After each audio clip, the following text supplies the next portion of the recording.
고린도전서 10장 14절에서 22절입니다. 고린도전서 10장 14절에서 22절 우리 한 목소리로 함께 읽도록 하겠습니다. 그런즉 내 사랑하는 자들아 우상 숭배하는 일을 피하라. 나는 지혜 있는 자들에게 말함과 같이 하노니 너희는 내가 이르는 말을 스스로 판단하라. 우리가 축복하는 바 축복의 자는 그리스도의 피에 참여함이 아니며 우리가 떼는 떡은 그리스도의 몸에 참여함이 아니냐. 떡이 하나요 많은 우리가 한 몸이니 이는 우리가 다 한 떡에 참여함이라. 육신을 따라 난 이스라엘을 보라. 제물을 먹는 자들이 제단에 참여하는 자들이 아니냐. 그런즉 내가 무엇을 말하느냐. 우상의 제물은 무엇이며 우상은 무엇이냐. 무릇 이방인이 제사하는 것은 귀신에게 하는 것이요 하나님께 제사하는 것이 아니니 나는 너희가 귀신과 교제하는 자가 되기를 원하지 아니하노라. 너희가 주의 잔과 귀신의 잠을 겸하여 마시지 못하고 주의 식탁과 귀신의 식탁에 겸하여 참여하지 못하리라. 그러면 우리가 주를 노여워하시게 하겠느냐. 우리가 주보다 강한 자냐. 아멘. 오늘 우상 숭배하는 일을 피하라 라는 제목으로 고린도전서 10장 14절부터 22절 말씀을 우리가 받을 때 정말 우리의 삶 가운데 이 말씀이 시금석이 되고 이 말씀이 기준이 되어 우리가 우상 숭배하는 일이 없도록 피하도록 하시는 성령님의 능력이 우리에게 임하고 하나님의 은혜가 있기를 주님의 이름으로 축원합니다. 자, 지난 시간 어제였죠? 어제는 죄를 반복하는 우리의 모습을 보았어요. 오늘 본문은 그 모든 죄 가운데 하나님이 가장 싫어하시는 우상 숭배에 관한 가르침을 주십니다. 누가 뭐라 해도 하나님이 가장 싫어하시는 죄는 그리고 죄의 가장 기본적인 모습은 우상 숭배가 아니라 할 수 없습니다. 근데 오늘 본문을 시작하기 전에 오늘 본문에서 먼저 우리가 좀 구별해야 할 것이 있는데요. 이제 다음 주 월요일 화요일 본문이 되겠죠.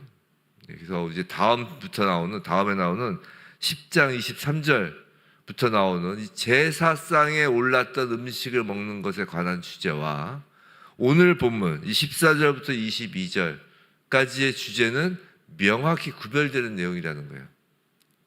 무슨 말이냐면 오늘 본문은 말 그대로 이방 신에게 제사하는 것 자체를 말하고 있어요. 즉 우리식으로 말하면 설날이라든가 추석이라든가 아니면 조상들의 제삿날 있잖아요. 그 기일에 드리는 제사와 그 상에 올라간 제사 음식을 구별하여서 생각할 필요가 있다는 것이에요. 그래서 오늘 말씀은 딱 14절부터 22절까지만 하고 이제 23절부터 33절까지를 이제 또 다른 날 하는 것입니다. 다음 주 화요일에 하는 것이에요. 자, 오늘 말씀에 대한 오늘 말씀에 대한 설교는 매우 단호할 것입니다. 저도 매우 단호하게 이야기할 거예요. 왜냐하면 사도 바울이 아주 단호하게 이야기를 하고 있기 때문이에요. 22절 오늘 그 본문의 마지막 절을 보면 뭐라고 되어 있죠? 우리가 주보다 강하냐? 이걸로 끝나요. 오늘 본문 마지막이. 우리가 주보다 강한 자냐? 아주 매우 단호함을 보여줍니다. 절대로 제사를 지내지 마라. 예수 그리스도보다 강하다고 생각하는 자가 아니라면 제사하지 말라라는 것이에요.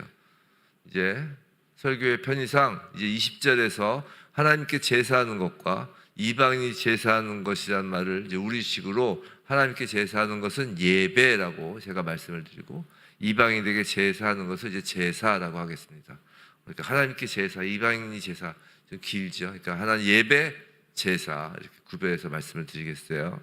14절 그런즉 내 사랑하는 자들아 우상 숭배하는 일을 피하라. 시작부터 바울은 단도직입적으로 명령을 하죠.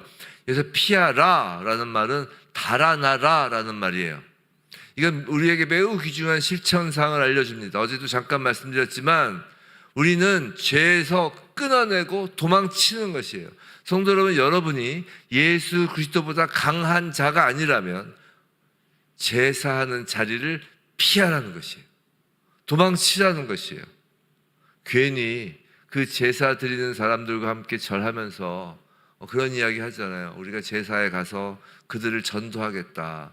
우리가 그 절을 해야 그들이 하는 거에 좀 이렇게 동참을 해줘야 우리 말도 먹히지 않겠느냐. 뭐 전도하겠다고 제사 드리는 사람들과 함께 절하지 말라라는 것이에요. 우상 숭배 자리는 피하라는 것입니다. 전도하는 것보다 더 중요한 것은 우상 숭배를 하지 않는 게 더 중요하다는 것이에요.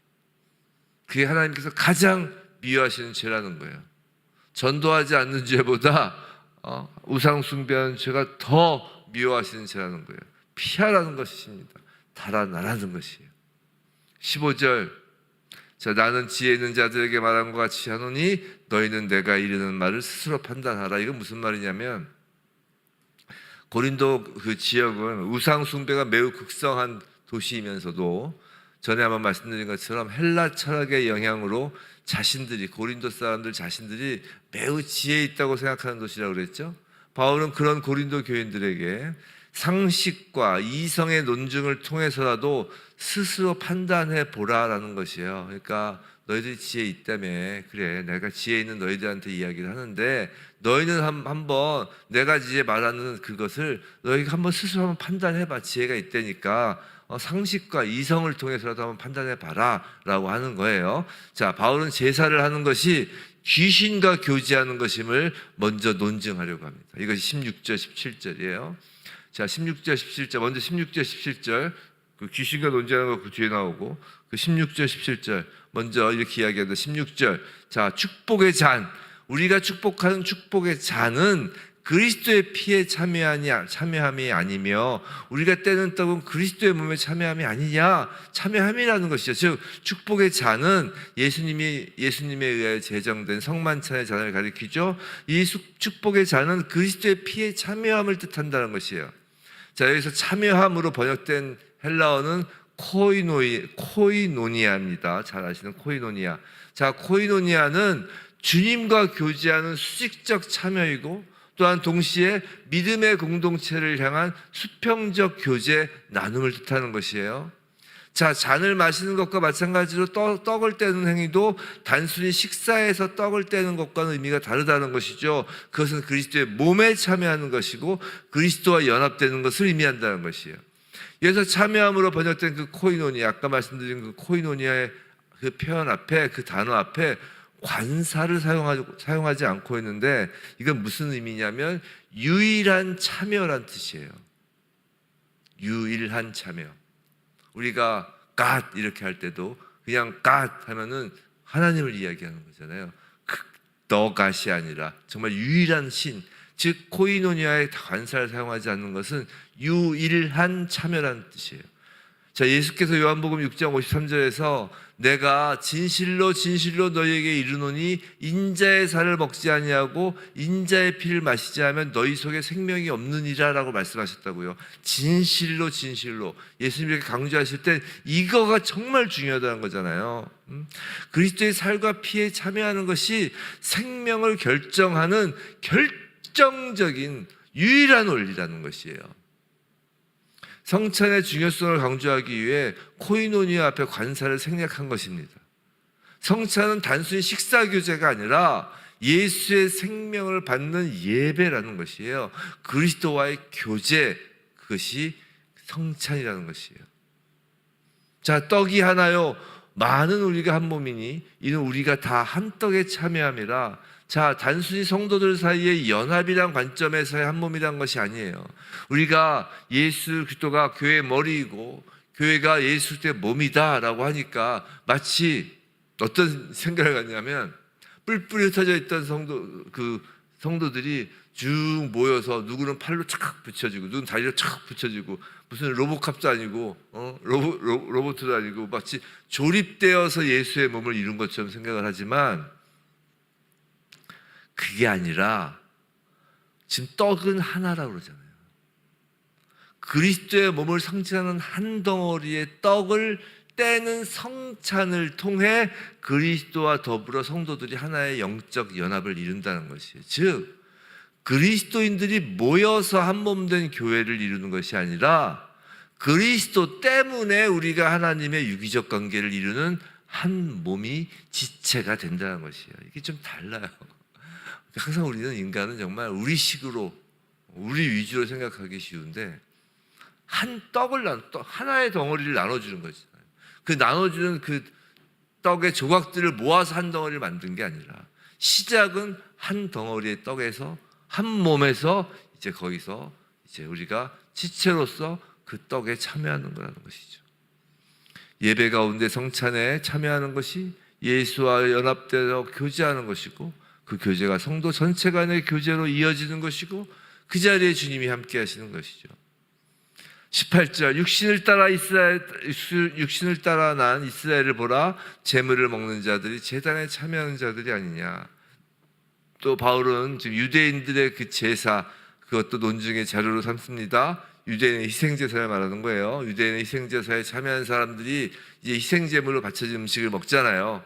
그러니까 지금 우리 기독교에서의 그 성만찬이 그 유대교에서 희생제사를 마친 그 희생제물을 바쳐진 음식을 먹는 것과 그 영적 의미가 똑같다라는 의미를 좀 이야기하는 것입니다. 그리고 이제 여기까지는 이제 우리의 성만찬, 교회 예배를 이야기한 것이라면 이제 바울은 이방인이 제사하는 것에 대하여 그 정체를 밝힙니다. 소위 말해서 우리가 말하는 그 명절 또 기일 조상신에게 하는 그 제사를 의미하는 거예요. 19절 20절 자 그런즉 내가 무엇을 말하느냐 우상의 제물은 무엇이며 우상은 무엇이냐. 자 20절이 중요하죠. 무릇 이방인이 제사하는 것은 귀신에게 하는 것이다. 우리가 하나님께 드린 예배 이외에 다른 모든 제사는 귀신에게 하는 것이고 귀신과 교제하는 것이라는 거예요. 그 20절에 그렇게 나오죠. 후단에 나는 너희가 귀신과 교제하는 자가 되길 원하지 아니하노라. 너희가 제사를 드리고 있을 때 귀신과 교제하는 거라는 거예요. 우리가 아무런 생각 없이 의미를 두지 않고 그냥 제사상 앞에서 절한다고 하여도 그건 귀신과 교제하는 거라는 거예요. 한번 생각해 보세요. 우리의 몸의 움직임은 생각을 통해 행동으로 이어진 거라고요. 어떤 반사작용이 아닌 한 이렇게 무릎을 치면 무릎이 더 올라가는 그런 반사작용이 아닌 한 우리의 모든 몸의 행동은 생각을 통해서 이루어지는 거잖아요. 아무 생각 없이 절을 할 수 없는 거라고요. 의미를 두지 않고 절할 수 없는 거라고요. 일제시대의 신사참배요. 총칼 앞에 어쩔 수 없었다고 이야기하죠. 적어도 그 신사참배한 그 교회 지도자 목사들은 귀신과 교제한 거예요. 성경 말씀을 몰랐다고 할 수도 없잖아요. 그래서 한경진 목사님도 돌아가시기 전까지 그렇게 가슴치며 신사참배한 걸 회개하신 거잖아요. 문화라고요? 가족들과 잘 지내는 화합이 물론 지혜롭게 해야 하는 것들은 필요하지만 적어도 절하지 말라는 거예요. 절하지. 이 시간에 귀신에 대해 자세히 살펴볼 생각은 없어요. 근데 성경은 분명히 귀신이라고 그래요. 또 우리 성경에서 귀신은 분명히 존재하는 것으로 나오는 것을 알고 있습니다. 귀신은 존재해요. 그런데 그 귀신은 죽은 사람의 영혼이 아니라는 것입니다. 우리가 흔히 조상신이라고 하는데 죽은 조상은 귀신이 되어 있지 않아요. 그건 요한계시록을 보면 요한계시록 20장 13절에 뭐라고 되어 있어요? 바다가 그 가운데에서 죽은 자들을 내주고 또 사망과 음부도 그 가운데서 죽은 자들을 내주며 각 사람이 자기의 행위대로 심판을 받고라고 하잖아요. 즉 마지막 심판의 때에 죽은 자들을 다 내어준다. 모든 사망한 자들이 일어난다는 거 아니에요.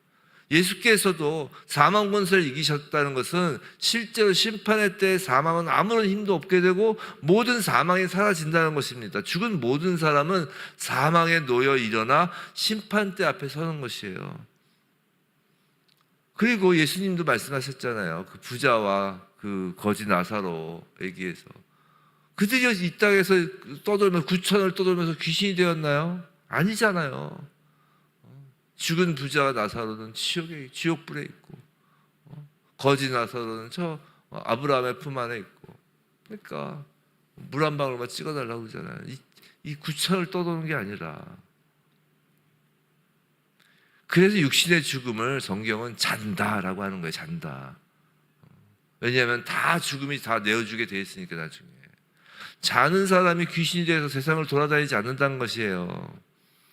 그러면 귀신은 어떤 존재냐? 그건 하나님을 대적한 타락한 천사들이라고요. 악한 영입니다. 악한 영. 거짓과 미혹에 아주 능하죠.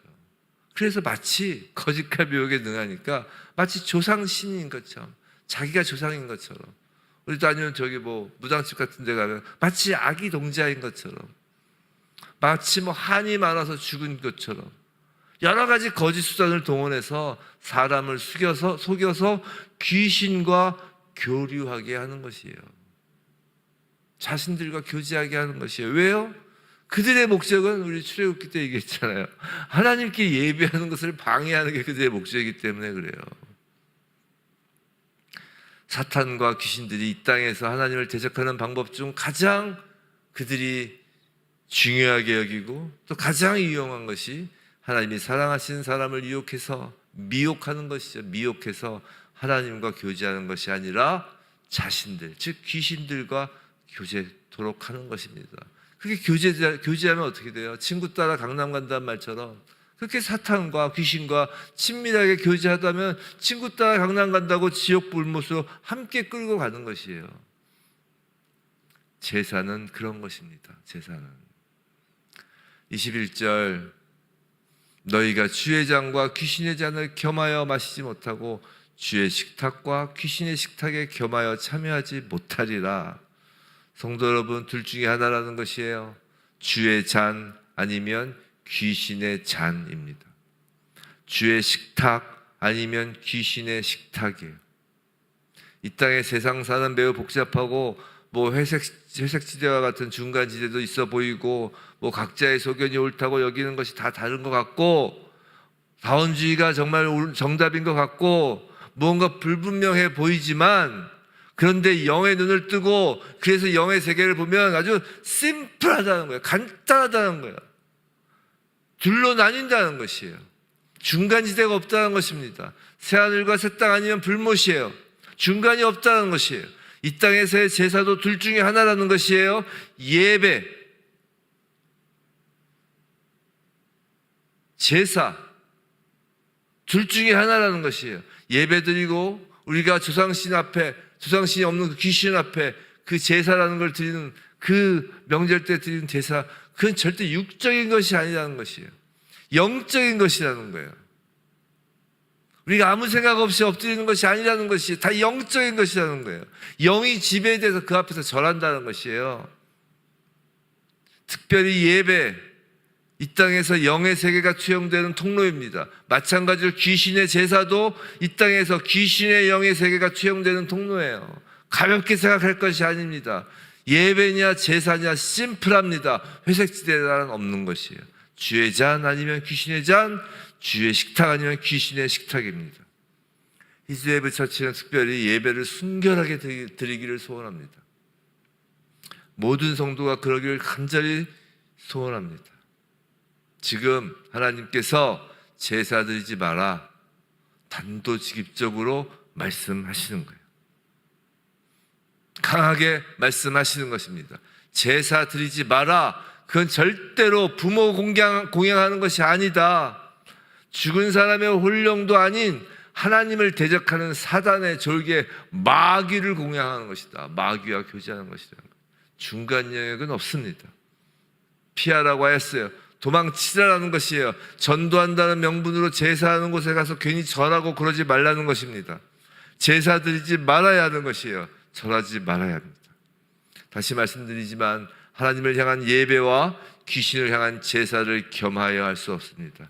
22절 우리가 주를 노여워하시게 하겠느냐.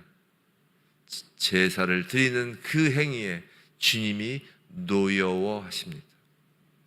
어디 감히 주님의 피가 담긴 잔과 귀신의 잔을 내 안에 같이 둔단 말인가요? 우리는 주님의 성전이라 했잖아요. 우리의 입이 주님의 피가 담긴 잔에 우리의 입술을 대고 어찌 귀신의 잔에 우리의 입술을 또 댈 수 있단 말인가요? 부디 히즈웨브 처치 모든 성도님들 없겠지만, 없을 거라고 믿지만 혹시 가정에 아직도 제사를 드리신다면 그 제사가 그쳐지길 우리 주님의 이름으로 간절히 기도합니다. 성도들을 미혹하는 귀신이 모두 쫓겨가기를 예수 그리스도의 이름으로 간절히 기도하며 축원합니다.